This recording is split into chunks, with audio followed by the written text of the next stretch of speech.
ਵਾਹਿਗੁਰੂ ਜੀ ਕਾ ਖਾਲਸਾ ਵਾਹਿਗੁਰੂ ਜੀ ਕੀ ਫਤਿਹ। ਆਪ ਸਾਰਿਆਂ ਦਾ ਮੇਰੇ YouTube channel doctor Manpreet Singh ਤੇ ਸਵਾਗਤ ਹੈ। ਜਿਸ ਤਰ੍ਹਾਂ ਅਸੀਂ ਪਿਛਲੀ ਲੜੀ ਦੇ ਵਿੱਚ ਆਓ ਮਨ ਨੂੰ ਸਮਝੀਏ, ਜਿਹਦੇ ਵਿੱਚ ਮਨ ਦੇ ਬਾਬਤ ਜਿਹੜੇ ਸਿੰਬਲਸ ਤੇ ਜਿਹੜੇ ਮੈਟਾਫੋਰਸ ਗੁਰੂ ਗ੍ਰੰਥ ਸਾਹਿਬ ਜੀ ਦੀ ਬਾਣੀ ਦੇ ਵਿੱਚ ਗੁਰੂ ਸਾਹਿਬਾਨਾਂ ਨੇ ਬਿਆਨ ਕੀਤੇ ਨੇ, ਗੁਰੂ ਸਾਹਿਬਾਨਾਂ ਨੇ ਦੱਸੇ ਨੇ ਕਿ ਮਨ ਇਸ ਤਰ੍ਹਾਂ ਵੀ ਹੈ, ਮਨ ਦਾ ਸੁਭਾਅ ਇਹ ਵੀ ਹੈ। ਮਨ ਦਾ ਸੁਭਾਅ ਕੁੰਚਰ ਵਰਗਾ ਹੈ, ਮਨ ਦਾ ਸੁਭਾਅ ਕਰਹਲੇ ਵਰਗਾ ਹੈ। ਆਓ ਹੁਣ ਮਨ ਦਾ ਅਗਲਾ ਕੀ ਸੁਭਾਅ ਸਤਿਗੁਰੂ ਜੀ ਨੇ ਇਸ ਮੁਕੱਦਸ ਬਾਣੀ ਵਿੱਚ ਦੱਸਿਆ ਹੈ, ਉਹਦਾ ਅਸੀਂ ਅੱਜ ਦੇ ਐਪੀਸੋਡ ਦੇ ਵਿੱਚ ਵਿਚਾਰੀਏ। ਸੋ ਮੈਂ ਆਪ ਸਾਰਿਆਂ ਨੂੰ ਬੇਨਤੀ ਕਰਾਂਗਾ, please fasten the seat belts of your mind, ਕਿਉਂਕਿ ਇਹ ਜਿਹੜੇ ਮਨ ਦੇ ਟੌਪਿਕਸ ਨੇ, ਇਹ ਮਨ ਦੀ ਹਾਜ਼ਰੀ ਬਹੁਤ ਜ਼ਰੂਰੀ ਲੋੜੀਂਦੇ ਨੇ। ਸੋ ਅੱਜ ਧੰਨ ਗੁਰੂ ਗ੍ਰੰਥ ਸਾਹਿਬ ਜੀ ਦੀ ਬਾਣੀ ਦੇ ਵਿੱਚ ਮਨ ਨੂੰ ਗਧਾ ਆਖਿਆ ਗਿਆ ਹੈ। ਹਾਂਜੀ, ਤੁਸੀਂ ਠੀਕ ਸੁਣਿਆ, ਗਧਾ, ਡੋਂਕੀ।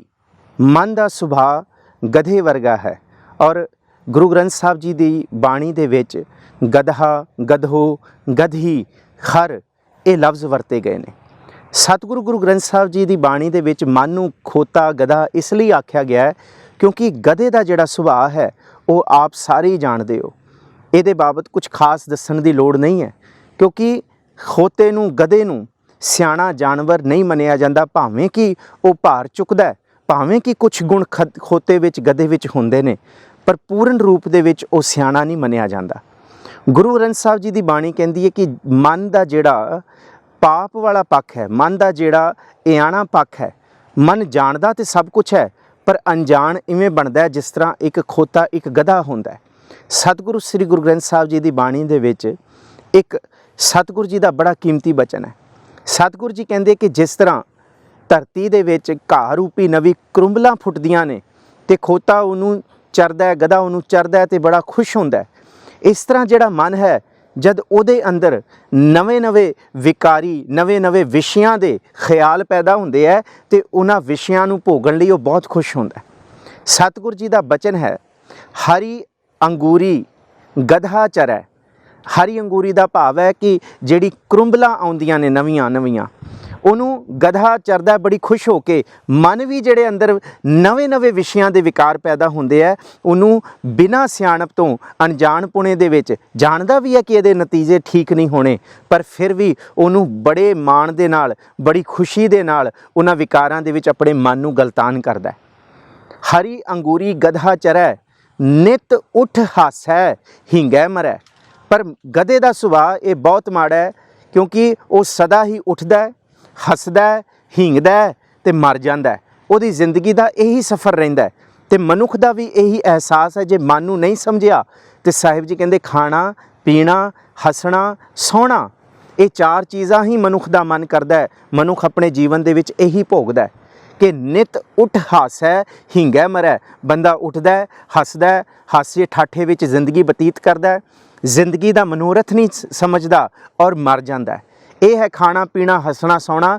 ਵਿਸਰ ਗਿਆ ਹੈ ਮਰਨਾ, ਖਸਮ ਵਿਸਾਰ ਖੁਆਰੀ ਕੀਣੀ, ਧ੍ਰਿਗ ਜੀਵਨ ਨਹੀਂ ਰਹਿਣਾ। ਫਿਰ ਇੱਥੇ ਤੇ ਕਿਸੇ ਨੇ ਨਹੀਂ ਰਹਿਣਾ, ਪਰ ਜਿਹੜਾ ਇੱਥੇ ਰਿਹਾ ਆਪਣੇ ਜੀਵਨ ਨੂੰ ਜਿਹਨੇ ਸਫਲ ਕੀਤਾ ਹੈ, ਉਹਦੀ ਹੀ ਬਾਤ ਉਹਨੂੰ ਹੀ ਗੁਰੂ ਸਾਹਿਬ ਨੇ ਬਾਣੀ ਦੇ ਵਿੱਚ ਸ਼ਾਬਾਸ਼ੀ ਦਿੱਤੀ ਹੈ। ਉਹੀ ਮਨ ਜੀਤਾ ਜਗਜੀਤ ਹੈ।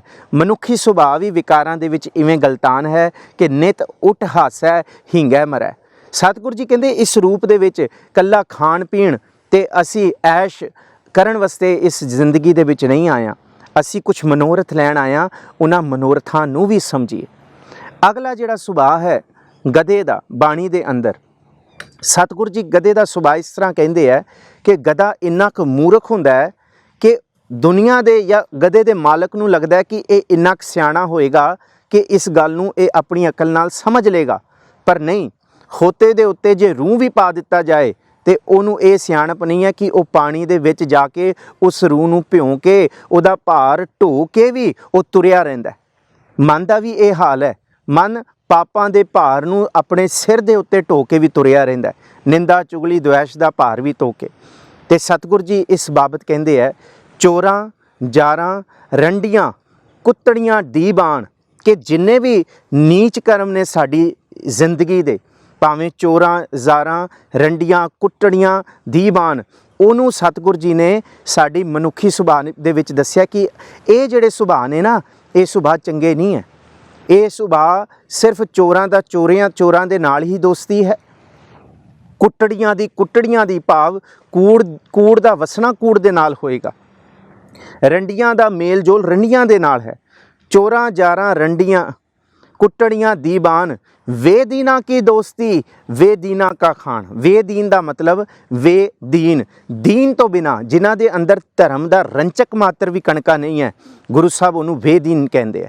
ਵੇ ਦੀਨਾ ਕੀ ਦੋਸਤੀ ਵੇ ਦੀਨਾ ਕਾ ਖਾਣ। ਇਹਨੂੰ ਇਸ ਰੂਪ ਦੇ ਵਿੱਚ ਸਮਝੀਏ, ਮਨਮੁਖਾਂ ਕੇਰੀ ਦੋਸਤੀ ਮਾਇਆ ਕਾ ਸੰਬੰਧ। ਦੇਖਦਿਆਂ ਹੀ ਭੱਜ ਜਾਣ ਕਦੇ ਨਾ ਪਾਇਨ ਬੰਦ। ਜਿੱਚਰ ਪੈਨਨ ਖਾਵਣੇ ਤਿੱਚਰ ਰੱਖਣ ਗੰਢ। ਜਿਤ ਦਿਨ ਕਿਛੂ ਨਾ ਹੋਵਨੀ ਤਿਤ ਦਿਨ ਬੋਲਣ ਗੰਧ।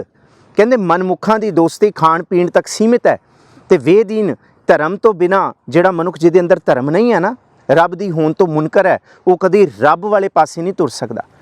ਉਹ ਰੱਬ ਨੂੰ ਜਪਣ ਵਾਲੇ ਬੰਦਿਆਂ ਦੇ ਵਿੱਚ ਵੀ ਨਹੀਂ ਬੈਠ ਸਕਦਾ, ਕਿਉਂਕਿ ਕੁੜਿਆਰੀ ਜਾਇਰਲ ਹੈ, ਸਚਿਆਰ ਸਿੱਖ ਬੈਠੇ ਸਤਿਗੁਰ ਪਾਸ।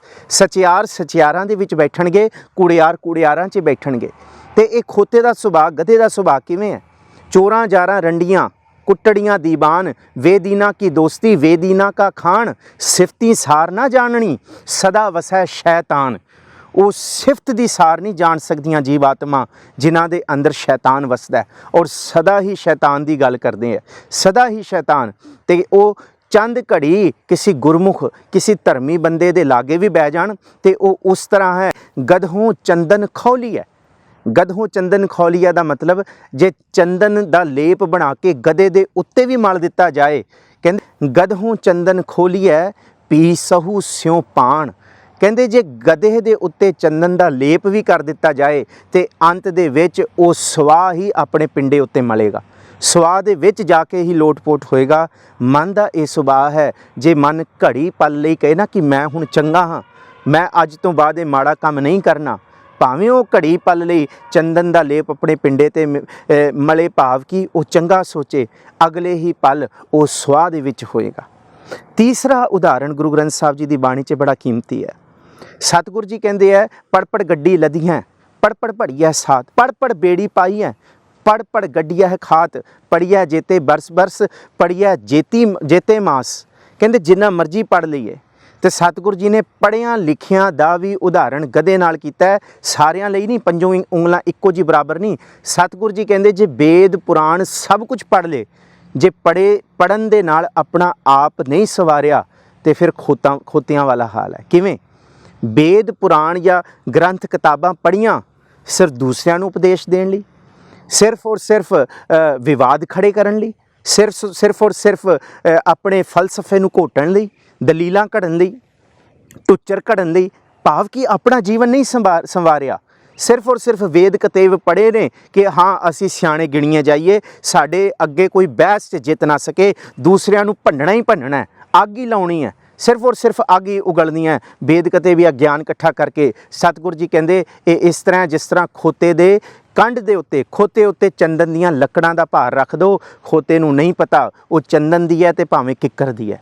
ਇਹ ਹਾਲ ਹੈ ਸਤਿਗੁਰ ਜੀ ਦੀ ਇਸ ਮੁਕੱਦਸ ਬਾਣੀ ਦੇ ਵਿੱਚ। ਗੁਰੂ ਗ੍ਰੰਥ ਸਾਹਿਬ ਜੀ ਦੀ ਬਾਣੀ ਦਾ ਬਚਨ ਚੇਤੇ ਰੱਖੀਏ, ਪੰਡਿਆ ਕਵਨ ਕੁਮਤ ਤੁਮ ਲਾਗੇ ਬੂਡੋਗੇ ਪਰਿਵਾਰ ਸਗਲ ਸਿਉ ਰਾਮ ਨਾ ਜਪੋ ਅਭਾਗੇ। ਸਤਿਗੁਰ ਜੀ ਕਹਿੰਦੇ ਕਿ ਸਮਝੋ, ਵੇਦ ਪੁਰਾਣ ਪੜ੍ਹੇ ਕਾ ਕਿਆ ਗੁਣ, ਕਿ ਇਸ ਧਰਤੀ ਤੇ ਇੰਨਾ ਸਾਰਾ ਕੁਝ ਪੜ੍ਹਨ ਦਾ ਗੁਣ ਕੀ ਹੋਇਆ। ਵੇਦ ਪੁਰਾਣ ਪੜ੍ਹੇ ਕਾ ਕਿਆ ਗੁਣ ਖਰ ਚੰਦਨ ਜਸ ਭਾਰਾ। ਕਹਿੰਦੇ ਵੇਦ ਪੁਰਾਣ ਦਾ ਗੁਣ ਕੀ ਹੋਇਆ, ਜੇ ਖਰ ਕਹਿੰਦੇ ਖੋਤੇ ਦੇ ਕੰਨ ਦੇ ਉੱਤੇ ਜਿਸ ਤਰ੍ਹਾਂ ਚੰਦਨ ਦੀਆਂ ਲੱਕੜਾਂ, ਤੇ ਵੇਦ ਪੁਰਾਣ ਦੇ ਗਿਆਨ ਇਕੱਠੇ ਕਰਨ ਦਾ ਫਾਇਦਾ ਕੀ ਹੋਇਆ। ਸਿਰ ਤੇ ਸਿਰਫ ਗਿਆਨ ਦਾ ਭਾਰ ਹੀ ਚੱਕੀ ਫਿਰਨਾ, ਗਿਆਨ ਨੂੰ ਆਪਣੀ ਜੀਵਨ ਰੋਹ ਨਾ ਬਣਾਉਣਾ, ਲਾਈਫ ਸਟਾਈਲ ਨਾ ਬਣਾਉਣਾ। ਸਤਿਗੁਰ ਜੀ ਕਹਿੰਦੇ ਹੈ ਖੋਤੇ ਦੀ ਸਭ ਤੋਂ ਵੱਡੀ ਨਿਸ਼ਾਨੀ ਇਹ ਹੈ, ਜਾਂ ਮਨੁੱਖ ਦੇ ਵਿੱਚ ਖੋਤੇ ਮਨ ਦੀ ਨਿਸ਼ਾਨੀ ਇਹ ਹੈ, ਨਾਨਕ ਸੇ ਨਰ ਅਸਲ ਖਰ ਜੇ ਬਿਨ ਗੁਣ ਗਰਭ ਕਰੰਤ। ਜੇ ਗੁਣ ਤੋਂ ਬਿਨਾ ਸਿਰਫ ਔਰ ਸਿਰਫ ਅਹੰਕਾਰੇ ਫਿਰਨ, ਜੇ ਜਿਨ੍ਹਾਂ ਦੇ ਅੰਦਰ ਗੁਣ ਨਹੀਂ ਹੈ, ਸਿਰਫ ਔਰ ਸਿਰਫ ਅਹੰਕਾਰ ਕਰੀ ਫਿਰਨ ਆਪਣੀ ਗੱਲਾਂ ਬਾਤਾਂ ਦਾ ਜਾਂ ਥੋੜੇ ਜਿਹੇ ਗਿਆਨ ਦਾ। ਪਰ ਹੁਣ ਜਰੀਆ ਕੀ ਹੈ? ਹੁਣ ਇਸ ਖੋਤੇ ਮਨ ਨੂੰ ਸਮਝਾਈਏ ਕਿਵੇਂ? ਇਹ ਤੇ ਸਮਝ ਲਿਆ ਕਿ ਮਨ ਦੇ ਉੱਤੇ ਖੋਤੇ ਦਾ ਸੁਭਾਅ, ਗਧੇ ਦਾ ਸੁਭਾਅ ਹਾਵੀ ਹੈ, इस रूप दे विच कि माड़ी संगत दे विच है, भावें वो चंदन दियां लकड़ां दा बोझ भी चक ले तां भी वो गर्क ही रहेगा, चंदन दा लेप भी मल दिता जाए तां भी वो स्वाह दे विच ही जाके लेटेगा। सतगुरु जी कहंदे एक गल सुनो, जे इस खोते मन नूं काबू करना है, आओ हुण इस खोते मन नूं काबू करन दा उपाय सिੱਖੀਏ। सतगुरु जी दा बचन है, धन गुरु अर्जुन साहब महाराज जी कहंदे मन खुटहर, खुटहर दा दो अर्थ इत्थे कीते ने, ਜਿਹੜੇ संप्रदाय विद्वान ने ਜਾਂ प्रोफैसर ਸਾਹਿਬ ਸਿੰਘ ने कीते ने, वो अर्थ कीते ने खोटा मन, पर खुटहर इत्थे खोता भी वरतिया जा सकता है, पर खर भी इत्थे लफ्ज इकट्ठा आया।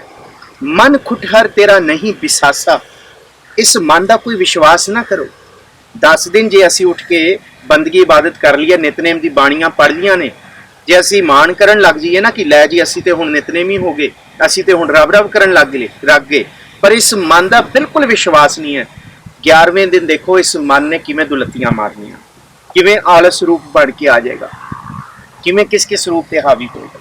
सतगुरु जी कहते मन खुटहर तेरा नहीं विसासा, मन कुठहर तेरा नहीं विसासा, तू महा उदमादा।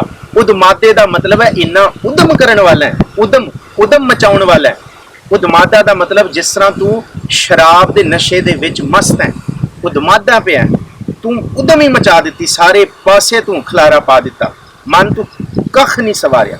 मन खुटहर तेरा नहीं विसासा, तू महा उदमादा। ये तो समझ आ गया होता है। ये उत्ते अगे सतगुरु जी कहते जे बचना है, कहते जिहड़ा खोता पालदा है ना, जिहड़ा खोते का मालक हुंदा है, वो कदी खोते नूं बिना उहदी कंड ते भार पाए, खोते नूं लद्दे बिना उहदे पैरां दीयां रस्सियां नूं नहीं खोलदा।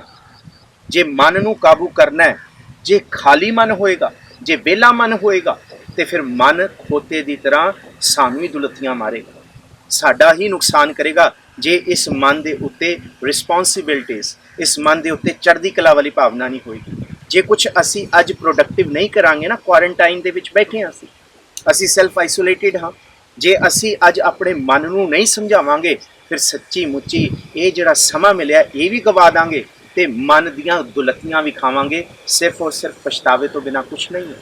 मन ऐसा है, पर इस खोते मन नूं काबू करना पड़ेगा। मन खुटहर तेरा नहीं विसासा, तू महा उदमादा। कहंदे जिस वेले खोते दा मालक खोते दियां लत्तां दे विच बन्नी हुई रस्सी नूं खोलदा है, रस्सी नूं खोलण तो पहले ही खोते दी कंड उत्ते भार रख दिंदा है। क्यों?